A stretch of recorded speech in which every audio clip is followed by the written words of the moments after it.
Electrocast. Hold on to your butts. We are changing the course of history as we see it. That is what Wesley demands. Now, this affects Iris. Iris, where are you? What you feel only matters to you.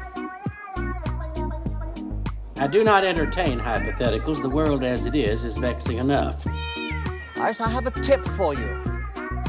Don't take drugs! Or Whatever Movies with Wesley and Iris.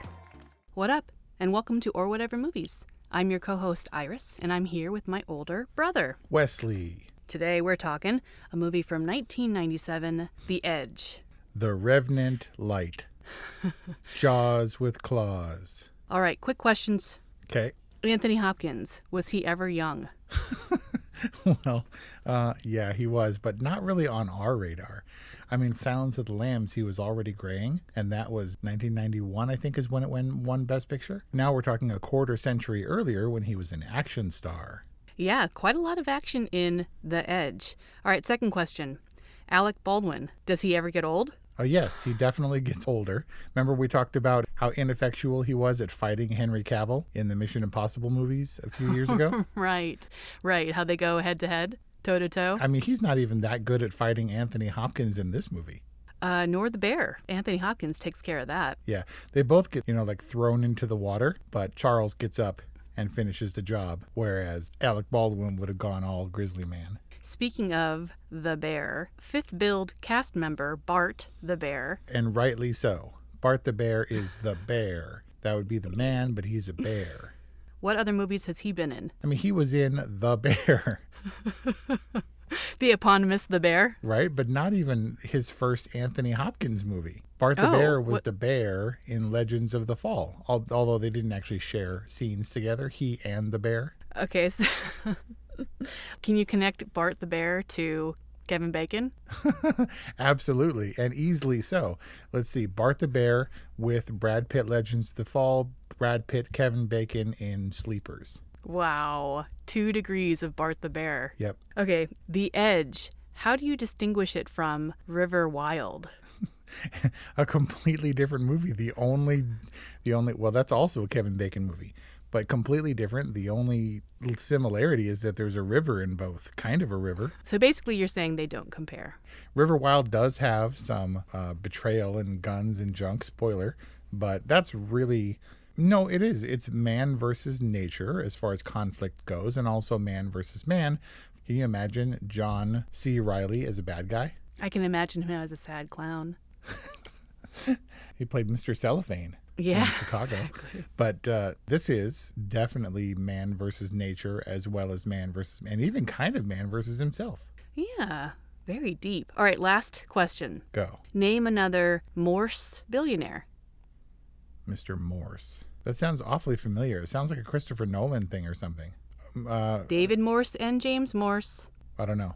David Morse, the shipping magnate in Pretty Woman. Oh, man. I wouldn't have got David. Okay, I got a lot of David, and I might have been able to come up with that, but Morse I didn't remember. Only 7 years later, The Edge ripped off Pretty Woman, apparently. Yeah, well, The Edge was just like, what? We need a rich-sounding name. How about Morse? One would think Pretty Woman would be more your speed, except maybe not. So now I have questions for you. Does The Edge count as a dude bros broing down movie? Because that's your kind of movie when one would think it would have been Pretty Woman because you made the David Morse association. No, I mean, I get what you're saying because the Bob character loves to give the Charles Morse character a lot of shit. He likes to needle him and play pranks on him, and it's a dude bro movie without all the fun. And a lot more like survival. Right, only drinking like river water. They don't drink or eat anything. Like they roast a chunk of bear meat over fire and otherwise have no... What other movie was I criticizing for the lack of bodily function? Oh, you're talking about A Quiet Place 2. Yeah.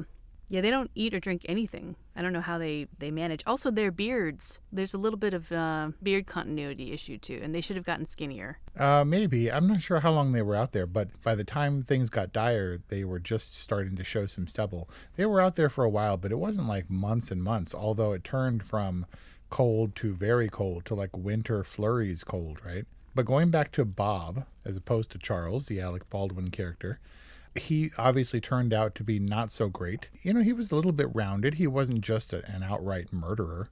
But was Bob a bad guy? Was he set up as such? Were we supposed to like the Alec Baldwin character before we knew what he had set out to do? No, he was always kind of smarmy and Hollywoody, like Hollywoody in the worst sense. Because he's a photographer, a hot shit photographer. But I read that he said Charles's name like 87 times in the movie. And I've noted how curiously movie-ish his speech patterns are. He's really redundant, and it's super annoying, where he's like, Charles, why would I want to do that? Charles, why would I think about murdering you? Charles, why would I do that? And he keeps talking in that circular way that makes me want to throttle him. And I wonder if that was intentional, if he was smarmy in that sense. I mean, Alec Baldwin, I think, plays a good bad guy or a yelling guy. He did it in The Departed as the police chief guy or the task force guy. He did it in Glenn Ross, but he seemed thoroughly, like, scriptedly unlikable. He's not the dude you want to be lost in the woods with. And they both are kind of all over Charles. Like, Charles, what are we going to do? Charles, what's the plan? I thought that Anthony Hopkins, I mean, he obviously displays a decent amount of resilience in this film, but he doesn't say, what, I'm supposed to have a plan until like 2/3 through the movie. I guess maybe he liked having a plan at first, and it was always kind of sport to him being put to the test like this. Maybe that was more of a function of Charles's position in the group, but it seemed like a very natural choice for the Alec Baldwin character. I mean, Charles was the oldest, and I guess you would defer to him for being the most experienced, but he wasn't rugged. We never actually found out what he did for money, what made him a billionaire, although we established him as a billionaire several times because they kept mentioning it. But in that way, it seemed like their roles were sort of microcosmic examples of their social standing in life. Right? I mean, like money in civilization that gives you that standing. It seems like in the wild, he was obviously the most learned and his wits the most helpful to them. It's like his wits are the only currency in the wild. And he was rich in that way where they were, beholden to him for work and however, whatever Steven's job was and Bob's. But when things got rough in the wild, then they also defer to him, even if he has to snap them in line. That's interesting. They establish Harold, the Stephen character, as being kind of incompetent from the start. Like, he's like, the actor's sick. And he's like, you can't get the actor. You can't take care of anything. Yeah. And banana peels shine shoes. You should know that. Right, exactly. He's already disabused, Harold. And so he's definitely not positioned to step up once they get into the wild. Plus, he's expendable going in, right? Sadly, yes. There's the old, trope, the black guy dies first, and you would think they would try to avoid that. I like Harold Perrineau. He's been in a bunch of movies. Oh, he was great in Lost. Yeah, and he was in the Matrix sequels and things, and he's been around for a long time. He's great. It was more the 90s movie context where I was like, come on, seriously? This is so cliche. Exactly. But there's only 3 of them, ultimately, when they get out in the wild. What are you going to do? Because the pilot never even made it out of the plane. They didn't even try. Well, he was clearly donezo. Yeah. And an early telling character moment with Bob, he gets out of the plane and he goes for it. He saves himself. Whereas Charles's character consistently is looking out for his fellow man. I mean, Charles is, I think if anything we can extrapolate from his comportment in the woods is that he was probably self-made. Probably not like a dilettante rich kid. Yeah, Charles knows everything. Ask him.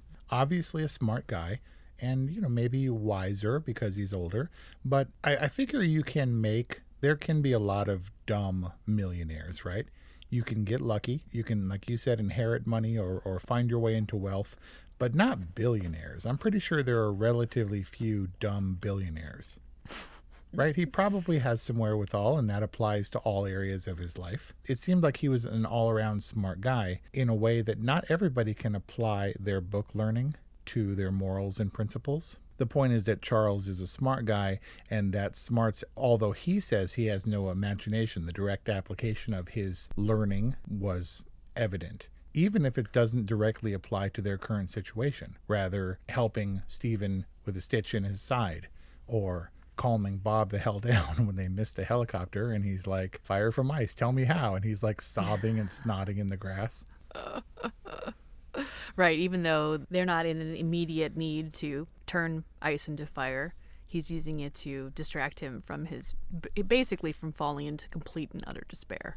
And it requires that intelligence. It's not to say that Bob wasn't intelligent, but yeah, his instinct was to save himself, and Charles's instinct was to check on the pilot. And not only that, but quick thinking, he pulls out his knife and cuts Stephen loose from the seatbelt, where he certainly would have died. He only lasted another, 30 minutes in the movie tops? But still, he understood what was happening. But the knife is interesting. The knife is central. And isn't it curious that Bob would give Charles a knife in the middle of their expedition? First off, when do you think the plot to kill him was formulated? Probably immediately before or immediately after Charles agreed to join them for the photo shoot. But I call into question the basis for whatever argument you're building right now, because I don't think that Bob actually got Charles that knife. Well, he handed it to him. Well, I mean, ostensibly it was Bob's birthday gift to Charles, but Mickey bought the knife, the pocket watch, and the watch. Fair enough. So if that were the case, obviously Bob wouldn't want to hand him. They didn't know they were going to go down in the plane. They couldn't have anticipated the bird strike, although we anticipated the bird strike because it was very neatly set up right before they set out. But obviously Bob wouldn't want to hand him a survival weapon if he was going to then attempt to kill him in the woods. Also, Charles asked Mickey, she said, "You're always reading something." And he says, "Yeah, it's a book on survival. My assistant gave it to me. Do you know why?" And she said, "Boy, that creeped me out with all that talk about bear." And it was like she was avoiding the question, why do you think the assistant conveniently gave him a book of survival tips? Interesting. Doesn't she comes back around to it, doesn't she? No, they have the bear discussion, and she's like, "Ooh, I was creeped out by bears. Hey, go get me a sandwich." For the purposes of the screenplay and the movie, I wouldn't say that The Edge is chock full of surprises or twists. Almost everything that they experience is set up in one way or another. And yes, they're going to need a knife, a pocket knife. Would a billionaire carry a pocket knife? Probably not. But he is the one who's going to need it to cut Stephen free of the plane. Does he supplement his knowledge directly? Did he make his billions off of sporting goods or camping supplies? Or did he just ingest that information on survival from the book that he was conveniently given at the top? So other than it being set up in such a pedestrian way to allow for it's a survival movie, and we got to set up that he knows survival anyway, somehow he didn't glean it from, years of business manuals or something. But for the story purposes, I wondered, isn't it curious that Bob gives him a knife? Why does his assistant give him that book? They set up the bear so thoroughly and the weather and everything. And was it because we're supposed to probe on second viewing when the plot came about? Or how many people were in on it? Right. And if Mickey was in fact in on it, because Bob swears on his life that she wasn't. But we can't exactly take his word on it. But he really didn't have anything to lose. And I guess if Charles was going to go back or not go back, Bob volunteered that she didn't have anything to do with it because he pretty much knew he was gone, a dunzo, and yet Charles might return to his life, to his wife. Life is hard, but finding a really great podcast makes the days go by so much easier. Hi, my name is Blue Telusma. I'm a writer, an emotional intelligence coach, and the host of Humanize with Blue Telusma, a podcast where we believe that when you humanize everyone in the room, a great conversation is almost guaranteed. Join us every week here on Electricast as me and my guest co-hosts unpack big topics and interview even bigger personalities with a sense of humor and a dash of mischief. If you're looking for a new best friend in your head, we've got you covered. Electricast. A moment of redemption for Bob, regardless of his motivation. If Mickey indeed was not in on it, he's trying to absolve her of any involvement. But even if she was, that can still function as Bob's absolution or redemption, because either way he's absolving her of any involvement, right? So I didn't really question whether or not he was reliable in that moment until now. And that depth of character is pretty characteristic, I think, of David Mamet. This is a David Mamet script, although Alec Baldwin has criticized Lee Tamahori, the director, for making this much more about a survival action movie and ignoring some of the deeper character elements. And I do think they were present, but I wonder if I'm assigning a little bit too much credit to the screenplay and the filmmaker in the way that we were supposed to think and have deeper questions about the motivations of the characters, when maybe it wasn't. Maybe it was just straightforward setup. We need to establish a knife. We need to establish the book. And everything else is convenience after the fact. Well, see, because he knows how to make the compass from the book he just read.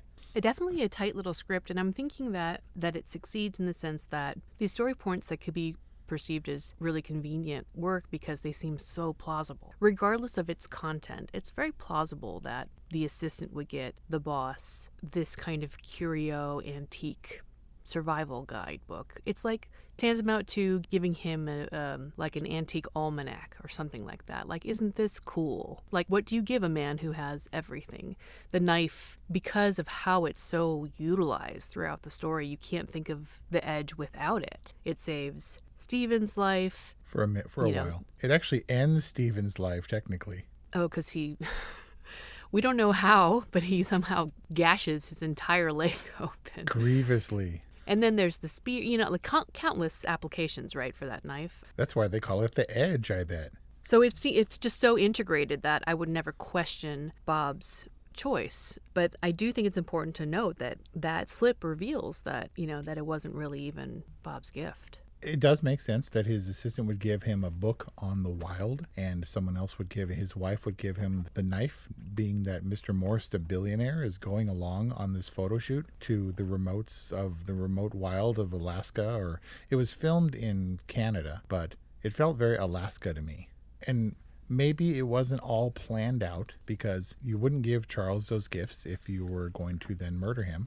But how do you explain Bob, after being told directly and handed bloody rags, how do you explain Bob hanging them over the branch? He was baiting the bear. Was he baiting the bear to come and murder Stephen and potentially Charles? This is what I'm trying to figure out, because I don't think this movie is dumb. I think it is, in fact, very smart, but maybe something happened in the edit where there were cerebral elements removed for the sake of, look, that bear sequence with the spears is really long. Can we cut out some of this boring talk in favor of that stuff? It doesn't make any sense where he was like, no, I'm not going to bury it. I'm going to hang it in the wind. I don't know how well the smell travels in the rain, but he totally hung it up as like a flag for the bear. The simplest answer is the most likely. He said bury it, right? Yes. And so even if he was just like not following the instruction, he wouldn't have hung it on a branch, like on display. Like, the simplest answer is that he intended to draw out the bear. Huh. But that again begs the question, like, why? Because that obviously imposes incredible risk for Bob. It's not like Bob was Bart's buddy. I mean, he does freeze up a little bit when Stephen dies, which is horrible, and I don't think that Bob intended for Stephen to die necessarily, despite what you're saying about possibly drawing out the bear deliberately. But then when they run and Charles has the foresight to surround themselves with the fire because the bear is hunting them, yeah, Bob totally freezes up and he's like, Bob, help me. Like, come on, create the fire circle. And then he starts grabbing logs and tossing them. So it seems like his self-preservation wasn't infallible. I think he was telling the truth when he said, why would I want to kill you, Charles? Why would I want to do that? And plus, I need you to get out of here. I need your help getting out of here, you fucking idiot. In the best of circumstances, if Stephen died and then the bear killed Charles or Bob killed Charles, how would he have gotten out of there? Everything was Charles. The squirrel was Charles, even though they didn't get to eat it because the bear came chasing after them. No, it was they left their dinner to chase the helicopter. Oh, right. The Edge, a thoroughly entertaining adventure, but like The Bodyguard and other 90s movies, it feels like it lacks a certain amount of seriousness. 90s movies were like the end of the era where audience members go, like, why did they do this? Or why didn't this happen? And then you say, it's totally fine and acceptable to say, it's just a movie.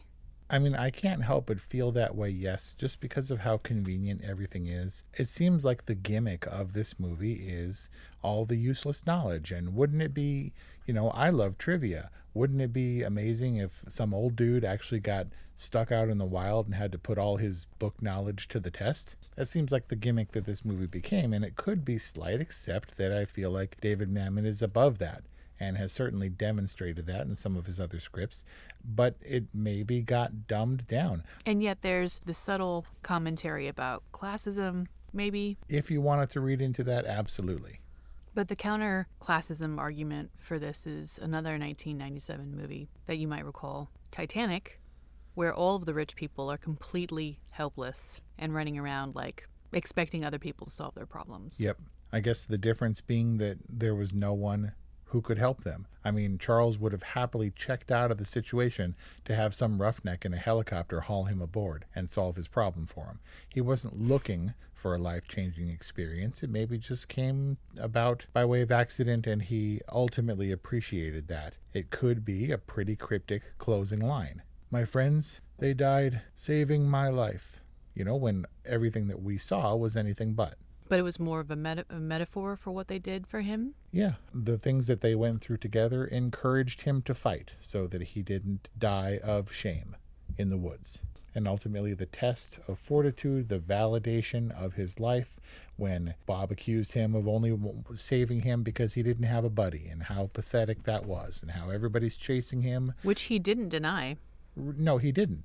But he also found some renewed purpose where civilization and the money maybe wasn't the only thing that he found value in ultimately. And when he did return, he was the one who was going to start his life over. And so maybe this was a galvanizing moment for him, a moment of clarity. You know, that people die of shame also seems very plausible. But do you think that's really true? I wouldn't say shame as much as despair. You know, if I had to get naked in the woods to start a fire using my underwear or something, and then people showed up, I wouldn't not want to be rescued. Like, I think that I would go 127 hours, spoiler, and cut my arm off just for the chance to get out of there. I would have no shame.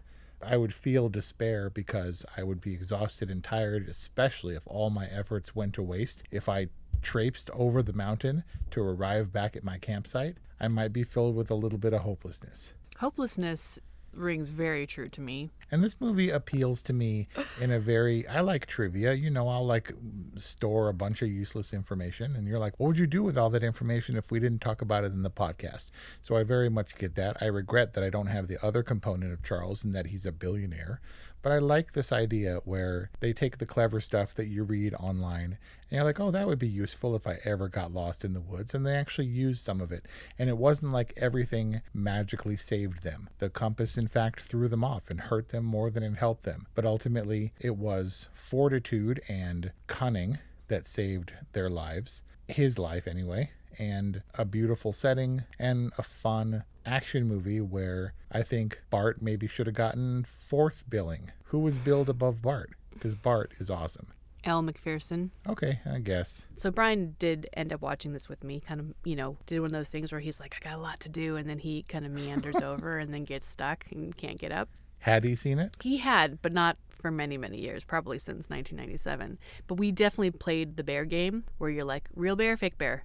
Definitely real, like probably real bear like 90% of the time. He is so great though, right? To do the growly thing and the flat ears and the howling and the rearing, all that was real bear. The swipey paw. Yeah, how did they like, okay, Bart, today we're going to train you how to bounce the log in case you need to send someone into the river. I was like, that was one of the moments where I was like, man in a suit. When he's bouncing the log. I'm pretty sure that there was prosthetic bear head that they can lunge into frame and swipey bear arms for sure to knock them into the river. So not only were there was a bear effects team, a prosthetics team, but there was also an animatronic bear team. A lot of bear stuff happening in this movie. And as convincing as all that was, without the stellar performance of an actual frickin' bear, this movie wouldn't, I don't think, have been what it was. I mean, they really get inside the bear mouth and the bear eyes where you're like, you just can't fake that. You know, if nothing else, for however much they might have butchered the intention of David Mamet's script, maybe this dude was chosen, Lee Tamahori, the director, who didn't do a lot of stuff. He directed one of the Bond films. He directed one of the XXX sequels or something. But maybe they're like, you know who knows how to direct bears is Lee Tamahori. I mean, that's definitely not to be disregarded in The Edge. I mean, there's probably a handful of directors who'd be like, a bear? No. Right. And I have trouble with dogs. They had to animate the dogs in Cruella. Nobody Yeah, can, that's that's what what I'm saying. Nobody can match Bart.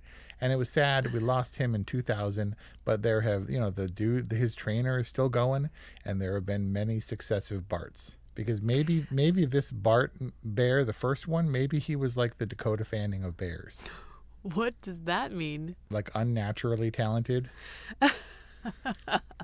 Bart's legit, dude. And he's like lumbering away and all of his bear muscles are rippling and Yeah, the bear butt shot. there's lots of bear butt and there's also lots of bear eyes. Great bear performances.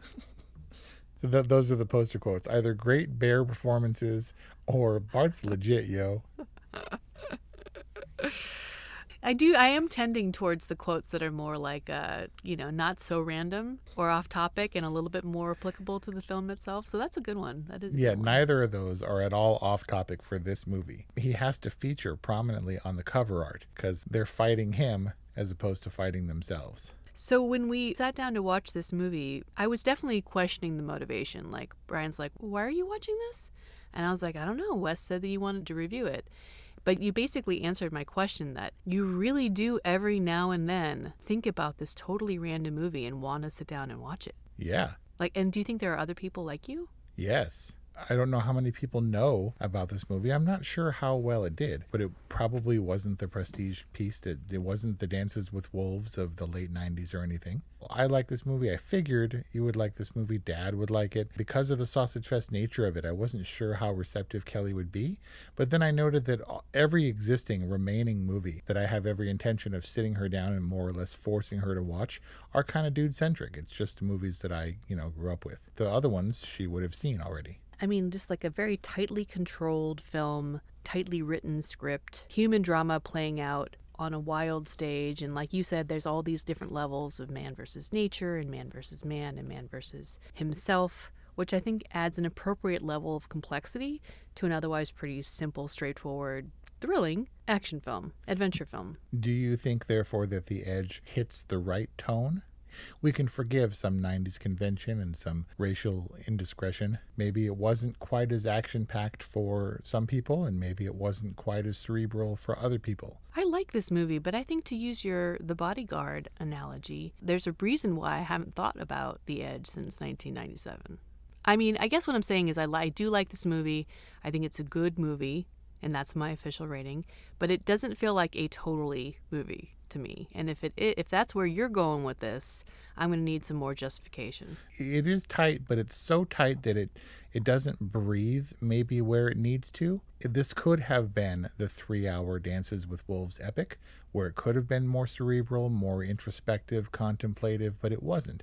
It just hit a note, especially for me at the ripe age of 20, 21, when I first saw this movie. Maybe just falling short of greatness, but kind of popcorn movies. And I love, nature movies in particular. We talked about The Last of the Mohicans, and the setting of The Edge very much appeals to me, and I love bears, and at the time I was enamored with Anthony Hopkins. You have a pocket knife? Yes, and I carry it with me all the time when I can find it, but that's also because we got mugged, and almost got mugged in New York. You mean in the alleyway with Mickey and Elaine? Yep.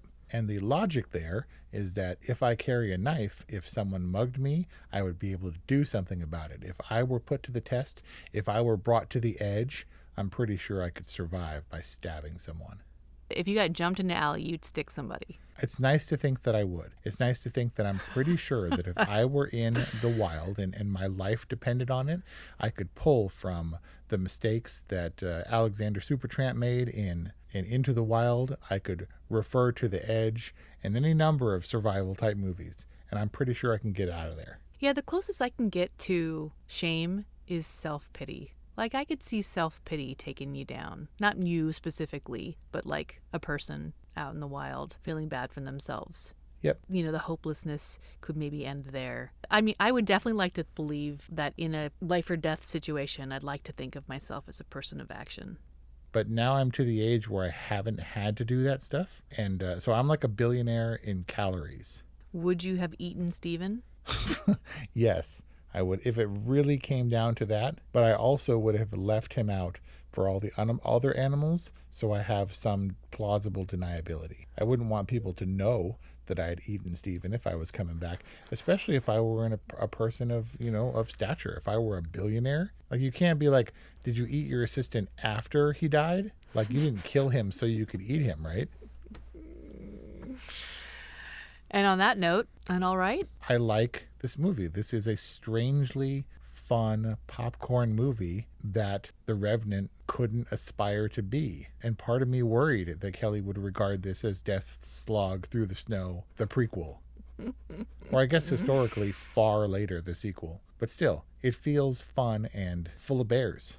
Official all right movie. And there you have it, an all right from Wes, a good from Iris. That's our review on The Edge, available on VOD. I'd like to know who thinks to watch The Edge. Like, who has their annual The Edge movie night? Who thinks that The Edge is the absolute best movie ever?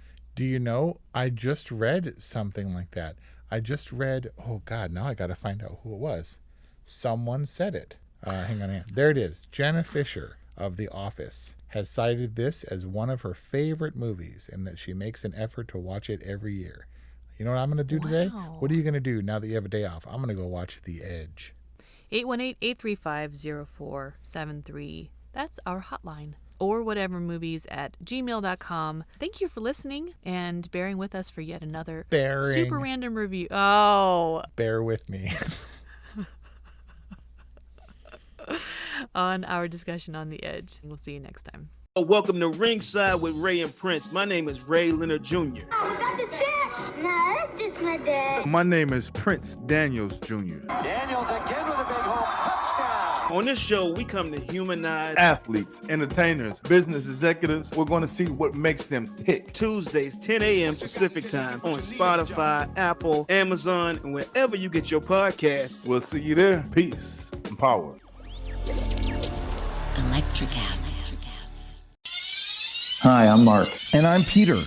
We're the founders of Electricast Media, bringing you great podcasts like Nightmare Road Stories, Tech Talk Revolution, and Bodacious Minds. Electricast networks include Ruby for female empowerment, the Best Business Network, and GPN for geopolitics.